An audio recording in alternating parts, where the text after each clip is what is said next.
There's nothing quite like a cup of tea with biscuits.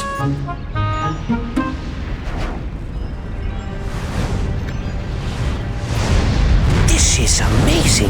Absolutely amazing.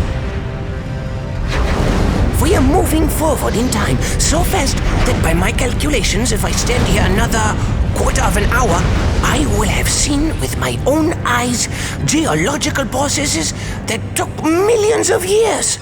Hey, come here. Take our picture. Me and Einstein. Perfect.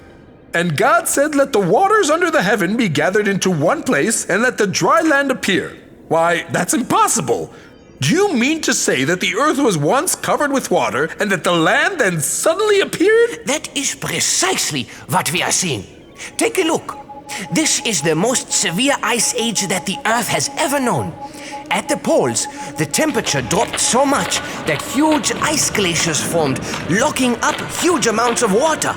This is incredible. Meaning that the poles are the place where the waters were gathered. It's truly inspiring. Especially the South Pole. The waters gathered into one place and dry land appeared. Professor? Oh, they are stealing my theory, especially him, the one with the cloth wrapped around his head. Aha! Now how about this? And God separated the waters below the heaven from the waters above the heaven. More superstition. The waters above the heaven. Sheer rubbish. Has anyone ever heard of water floating about in outer space? Absurd. But what else would you expect from some primitive tribe wandering in the wilderness thousands of years ago? Absolutely. We're traveling through space and haven't seen a single drop of water. Exactly. But try telling him that. He won't even listen. I'm listening. So tell me, what exactly are the waters above the heaven? I don't know. Aha! I think I can explain.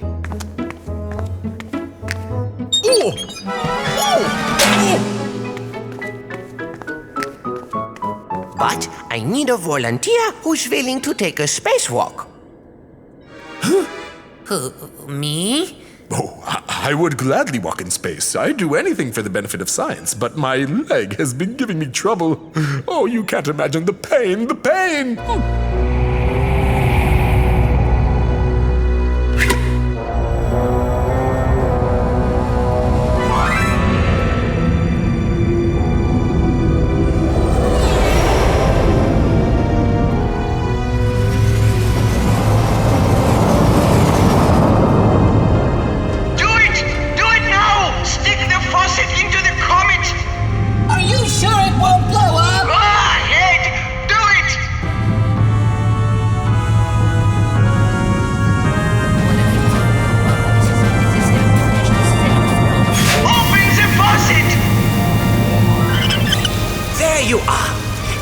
Comet contains billions of tons of ice, and there are billions of comets at the edge of the solar system.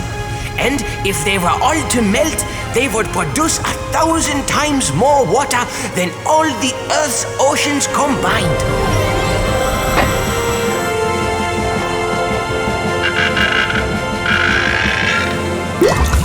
Wonderful, young man! One small step for a man, one giant step for me, for mankind. Therefore, there are indeed waters above the heavens. There sure are. Very interesting.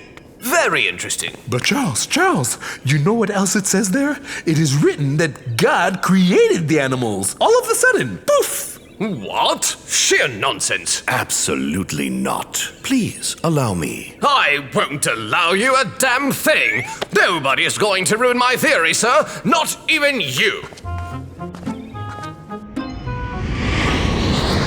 What are you doing? I'm taking us back to when life first began developing on Earth. I want you to see evolution with your own eyes. But why so fast?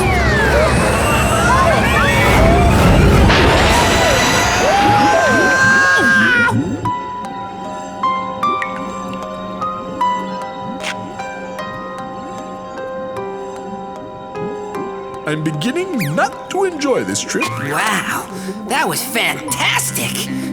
Can we do it again? No! What a man has to go through to win a Nobel Prize. Oh, we're underwater. We're going to drown. Oh, I know we're going to drown. We're drowning. And God said, "Let the waters swarm with living creatures." Blast it! I do believe we've gone too far back in time. This must be the Cambrian period, when the first multicellular animals appeared.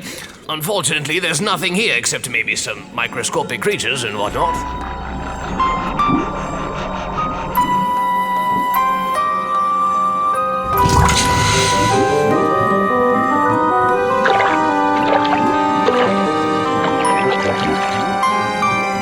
Totally amazing, man. This sudden burst of life, as if all these creatures came out of nowhere. Did you see that, Darwin? There was no gradual development at all. But this simply can't be. Why, everyone knows that... Contrary to popular opinion, the fossil evidence does not point to the gradual development of species.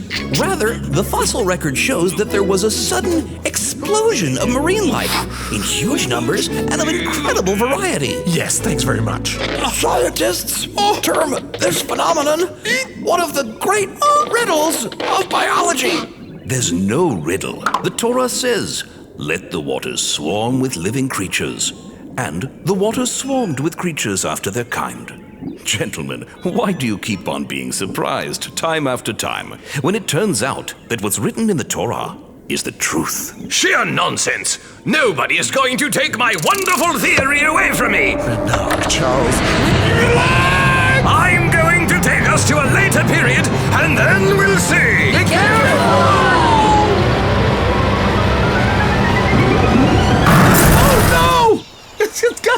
This is university property, and now we're going to remain stuck in this period forever. Forever!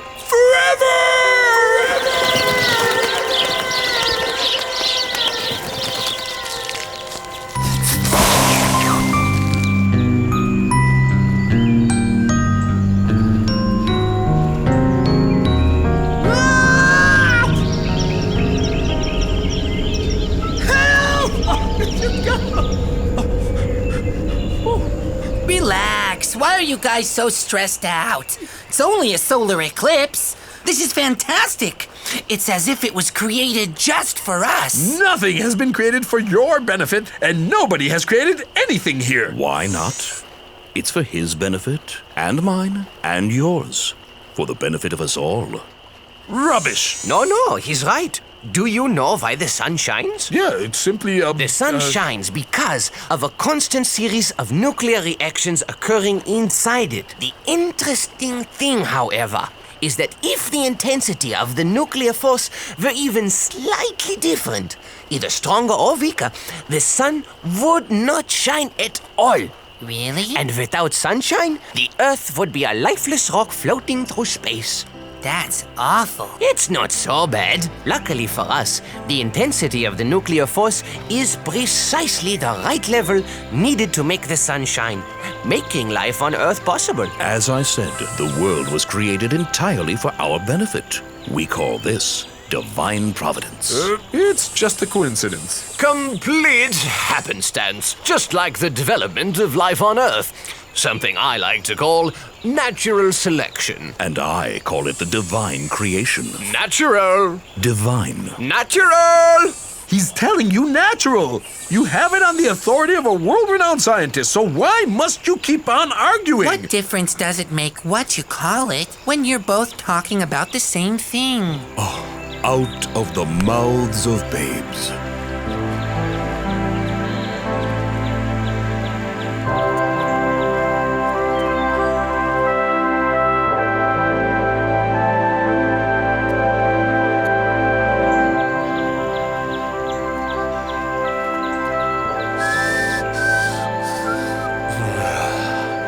It's been a long while since I enjoyed myself in the sunshine.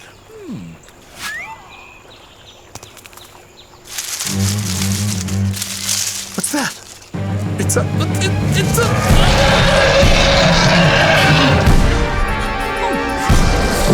One of the giant Taminim. Taminim! Run for your lives!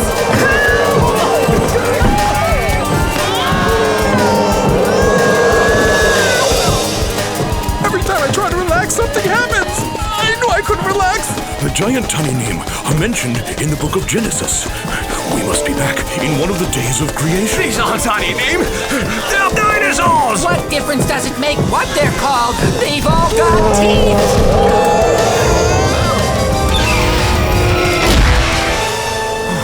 These are the giant tiny Neem.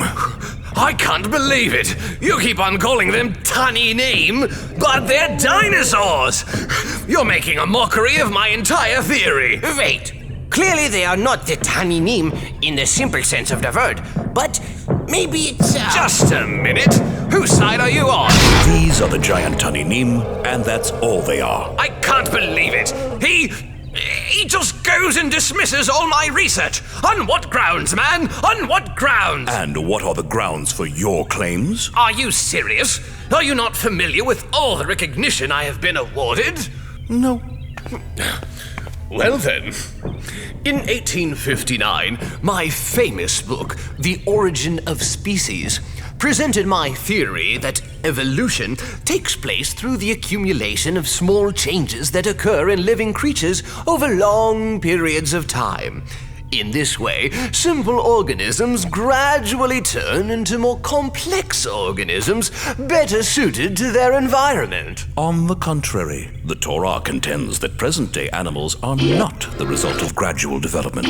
Nonsense. Excuse me for butting in like this, but in his book, Darwin wrote that finding the intermediate stages of development in the fossil record, the so-called missing links, is the test of his theory.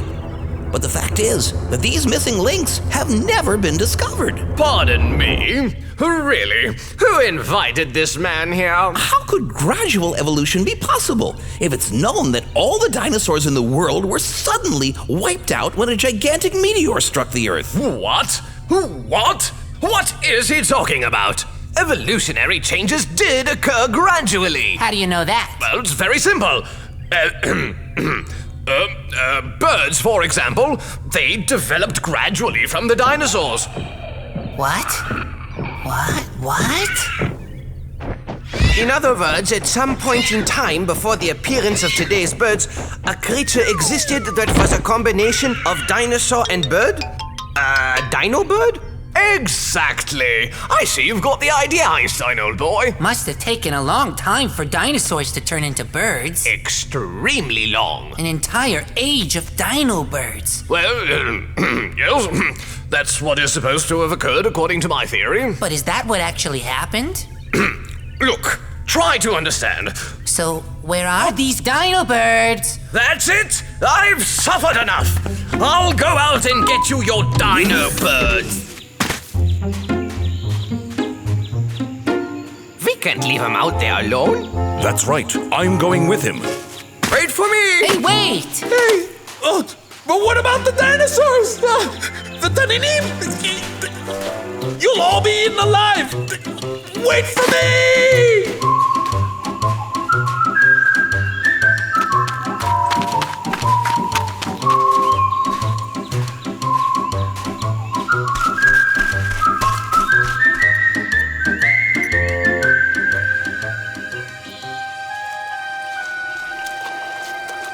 Dino bird!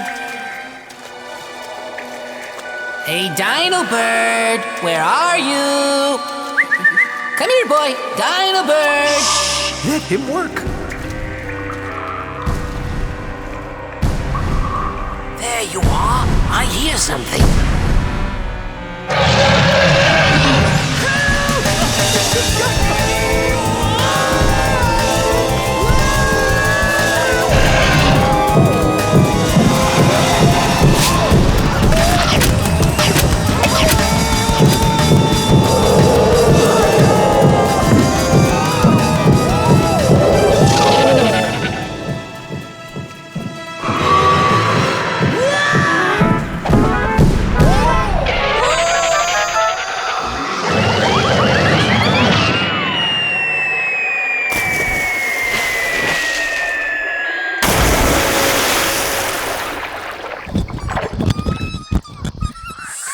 Oh, Baruch Hashem.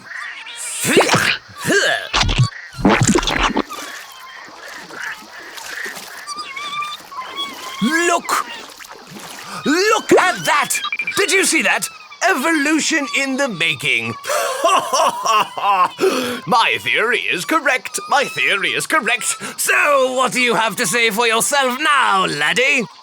We haven't seen any dino birds yet. Nobody says that species cannot change, but there certainly were no radical changes that occurred gradually. Of course there were. So why have we not discovered any evidence for the era of dino birds?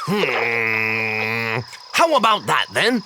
If that's not a dino bird, I'll eat my hat.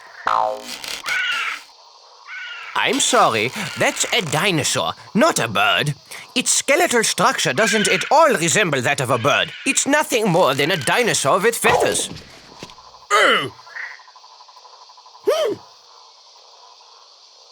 But you do deserve some credit. You've discovered a species of octopus without spots that developed into a species of octopus with yellow spots. Now that's evolution. The Torah doesn't deny evolution. Him again? Actually, the Torah uses two different verbs in describing the formation of the animal kingdom. It is written that God created the first marine creatures. But a few verses later, in regard to the land animals, the Torah says that God made them.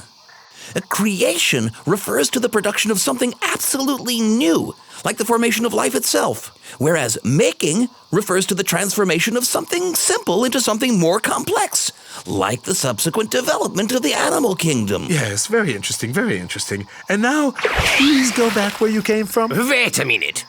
If the gigantic meteor hadn't struck the Earth and destroyed all the dinosaurs, humans couldn't have existed at all. Surprised you, didn't I?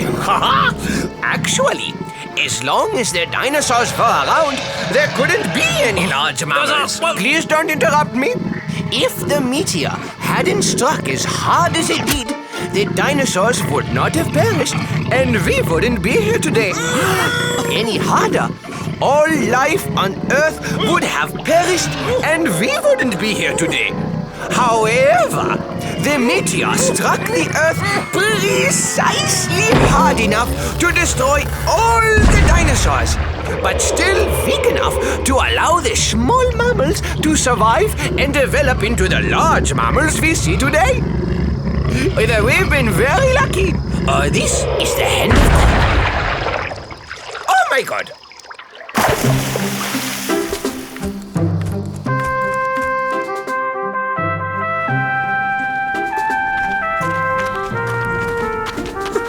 So there's nothing new for me to discover? It's all been written before. Yes? In one way or another, everyone is telling the same story. How wonderful. How mysterious. How amazing. The story of our universe and of our very existence as human beings. Yes, everybody's talking about the same thing. There's nothing left for me to discover. There goes my Nobel Prize. Why?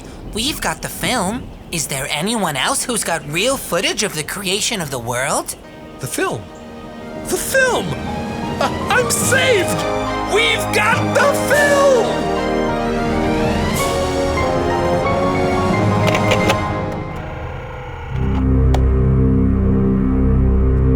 In the beginning, God created the heaven and the earth. And God said, "Let there be light." And God separated the waters under the heavens from the waters above the heavens. And God said, "Let the waters under the heavens be gathered into one place, and let the dry land appear." And God said, "Let the waters swarm with living creatures." And God created man in his image. In the image of God he created him. And God blessed them and said unto them, "Be fruitful and multiply, and fill the land and subdue it." How beautiful! It's so moving! Oh! Darwin, it's time we returned. They'll soon be arriving in the present. No, Albert, wait! Goodbye! Albert! Come back! Well, gentlemen, Darwin, no, not you. it truly has been a pleasure. Cheerio! Goodbye, Professor. Shalom, young man. Goodbye. It's been a pleasure. An honor. That's it. Now there's only you and me left. Not quite! Oh, I might have guessed. In our day and age, modern science has become an important tool for understanding the book of Genesis. Nowadays, science is in remarkable harmony with the verses of the Torah. Shut the book behind me, would you? How beautiful. It's been a pleasure. So moving.